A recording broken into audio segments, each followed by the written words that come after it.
Et du coup, on va continuer la vidéo, on la termine. On était à Harry, où c'était le deuxième meilleur jeune acteur. Donc c'est parti. Saga, il a dû jouer énormément de scènes, de situations Attendez, regardez. pour de Harry, sa bonté.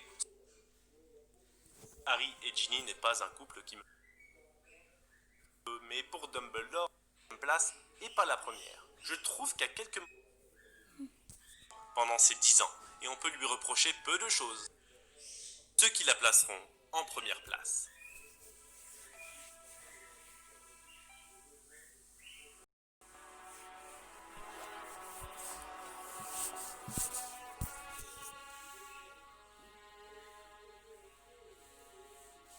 La pièce maîtresse de la saga, le personnage au cœur de tout, le survivant, et je trouve quand même qu'Harry Potter ne nous a pas déçus. On sent que Daniel s'est investi dans son rôle à fond pendant ces 10 ans, et on peut lui reprocher peu de choses. Il y a mis tout son cœur et toute son énergie, mais je vais commencer par ce qui lui vaut cette deuxième place et pas la première. Je trouve qu'à quelques moments clés, il aurait pu faire mieux, comme les moments de tristesse par exemple. Il n'y a qu'à la mort de Sirius où il se lâche un peu, mais pour Dumbledore c'est trop calme, trop discret. Après, je vous l'avoue, c'est la mise en scène qui voulait ça, mais c'est bien dommage. Côté amour aussi, vous savez que Harry et Ginny n'est pas un couple qui me passionne. Bon, en revanche, il ne faut pas lui enlever le talent indéniable dont il a pu faire preuve tout le reste de la saga. La bravoure de Harry, sa bonté, son émerveillement, ses peurs.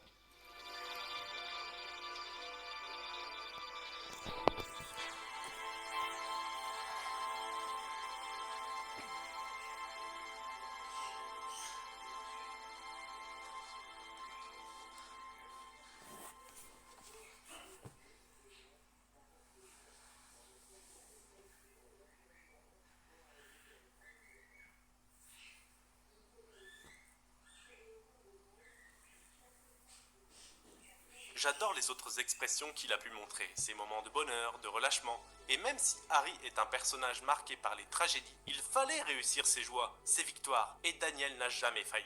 Il a dû porter la saga, il a dû jouer énormément de scènes, de situations différentes. Chaque aventure était un pot pourri d'émotions, et notre héros s'en est sorti, avec les honneurs.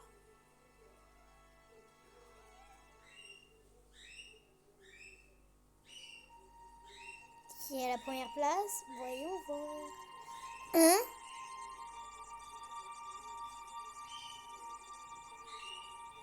Un choix personnel qui pourra vous surprendre, mais c'est un vrai plaisir que de rendre un peu d'honneur à Rupert Grint et à Ron Weasley, qui je trouve est un personnage bien trop mal aimé par les fans. Rupert a été un acteur passionnant de bout en bout, et un peu comme Alan Rickman, il a eu l'air de fondre parfaitement avec son personnage, mais sans tellement en faire justement. Dès le premier épisode, il est très juste dans ses scènes. On le voit parfois humble, parfois courageux, souvent très drôle, et ce qui faisait défaut à Emma Watson fait briller Rupert Grint, qui a eu quelques scènes où il devait vraiment sortir de sa zone de confort.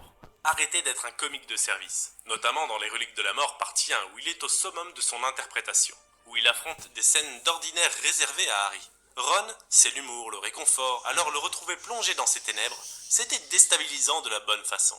Je pense notamment aux scènes du médaillon, ou ce moment très touchant où le vrai Ron est de retour, et qu'il se déclare à Hermione.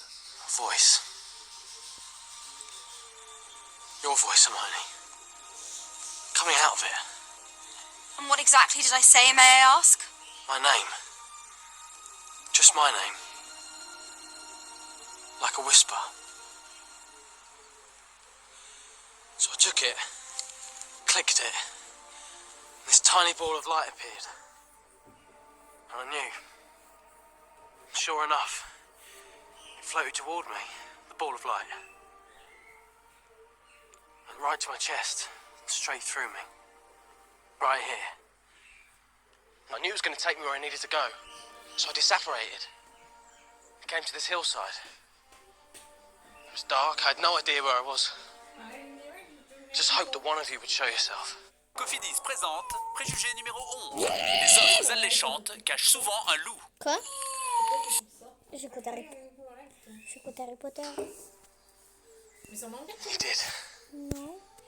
C'est un top Si 7. je le place devant Daniel, c'est vraiment que je n'ai pas une scène où C'est un il m'a top sept. spécialement déçu. Il a su respecter le personnage de Ron, ses envies, ses émotions à chaque fois, dans toutes les situations, et si naturellement. Cela a l'air tellement facile pour lui, C'en est impressionnant. L'une des pièces de notre Golden Trio, aussi essentielle que les deux autres, et qui a su trouver sa meilleure voix et son visage. Et voilà, un nouveau top 7 de terminé, j'espère qu'il vous a plu, même si, évidemment, il était moins sujet à suspense. Les acteurs adultes avaient plus ou moins le même temps de présence à l'écran, mais chez les jeunes, le Golden Trio a eu tellement de travail à accomplir, tant de scènes qu'ils devaient forcément remporter les 3 médailles. Je répète également que c'est un classement personnel, alors n'hésitez pas à me donner le vôtre, à défendre vos acteurs ou actrices préférés en commentaire. En tout cas pour moi c'était un vrai plaisir de déclarer toutes ces belles choses à propos de ces artistes dont on se sent si proche par moments. Si vous avez aimé la vidéo, pensez à la liker et la partager, et surtout, abonnez-vous à la chaîne pour... Voilà, c'était le top 7, deuxième partie.